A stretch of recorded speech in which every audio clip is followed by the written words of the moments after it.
My name is Representative Tara Lujan. I represent House District 48, which is in our capital city, Santa Fe.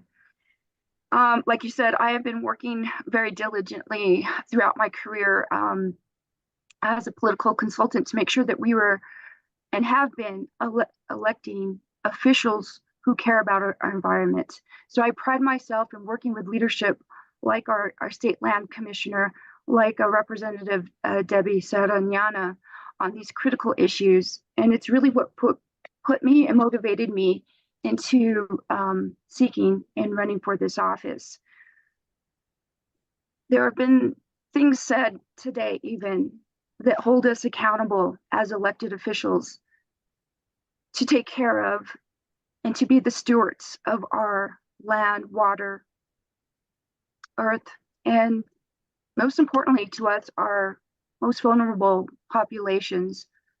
Some here in New Mexico have been devastated because of types of energy incentives that have affected their land, their culture, their way of life, and have taken away their lives. We have accounts of in areas in New Mexico where there are cancers that have never been seen or recorded in the amounts that they have been. This is something that I have been aware of even as a child. Hey. Hi. So, and I think that this is the time, this is the generation. We are the generation and the leadership that needs to come into place to hold accountable an industry that has harmed and continues to harm our populations, our air, our water, our earth. So I too helped with Representative Sariñana's bill. I've sponsored, I think, most of her bills where she's coming to make sure that these industries are held accountable and in compliance. Like our commissioner said, we do have some things in place thanks to her leadership in her office. And she's only going to be there for a short time longer.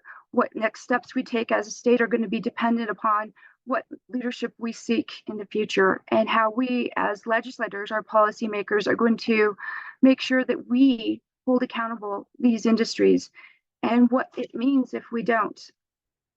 I can't expand much more on all the facts that have been stated by Representative Sariñana and our land commissioner. I can only thank them and others like them and myself that are working towards the policies that are going to bring forward those accountabilities. And I just like to tell a short story about helping our campaigns in New Mexico when we elected. First, we're going to elect our governor, Michelle Lujan Grisham, who is our current governor. And she had a group of people coming together to talk about these issues and then later film a commercial regarding what these pollutants were doing to our health and to our communities. And my little girl at the time was 5 years old and she suffers from asthma.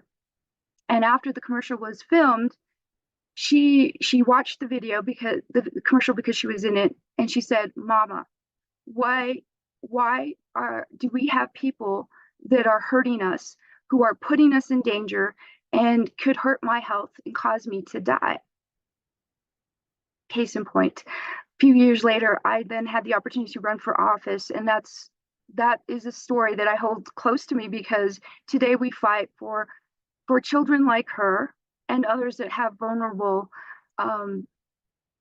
medical conditions and live in vulnerable areas where they have already been affected by industries who have taken advantage of them. If we don't come together, if we don't assess how we are going to create policies that are going to stop the deregulation that is already in place, then we're going to continue to suffer and at higher rates, increasing faster rates. So one thing that I am doing is working with our leaders who are working on current policy, but also I am, along with Representative Sariñana and others, are putting together an energy policy symposium this fall to address how we are going to look at these policies and influence our future for the next 2 years, the next 5 years, the next 10 years, because we know even with our transition act in place, our energy transition act in place, there are so many missing components and parts. And we know that we have such a huge demand and a continued demand for energy in the future. How are we going to be compliant, and how are we going to take the measures to meet the goals that we already have in place, and continue the work that's going to get us and hold accountability to those that have not been held accountable for in a while. So one of the things that we still had to do this year, we had to work against a bill, Senate Bill 443, that was a tax incentive to those idle wells, to those wells that are causing a large amount of pollution. And it didn't get through, but then we later found it was in our omnibus tax package. And a number of us who stood on the House floor, when we put so just to let you know how we put our package together, the House starts the package, then sends it to the Senate, and the Senate sends it back after they work together to make those adjustments of what's going to be in that package. And one of those was a tax benefit or break for stripper wells. So many of us stood up, myself included, and others, to say that this was going to hurt us. This is not what we want. This is not what our taxpayers deserve. And to give an industry further time to have these idle wells still existing without any regulation, and on top of that, to give them a break. Now, what they wanted to do with that law, with that policy, was to put VRUs, vapor recovery units, on the wells or nearby to help regulate them, but they wanted a tax break for that. Now, that was something that we feel, and I feel, that is something that the industry who has caused the issue should be paying for, and that's something I'll hold strong to. I have had and will continue to have conversations with industry. I think that is very important for us to do, to understand where they're coming from and how their economy, how they view their economy. But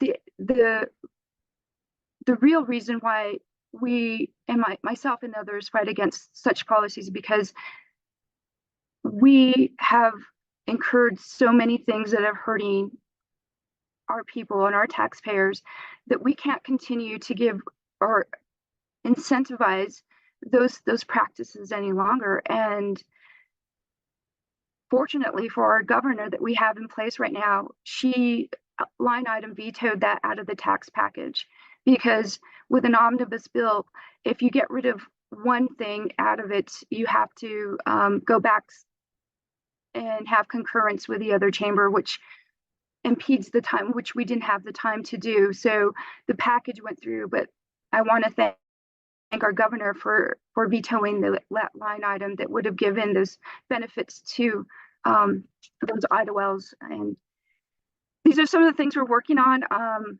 I want to say thank you to California for their leadership and their policies. I look to them for some of the issues that we are dealing with in New Mexico as an energy state, as an extraction state, as we are taking leadership and trying to mitigate how we put in those regulations, how we work together to fight against what has been the deregulation that has hurt us so long. We are the champions. We are the generation that have to make these changes and have to move the scale to the other side so that we can have a better place and a better life for our health and safety of all of us.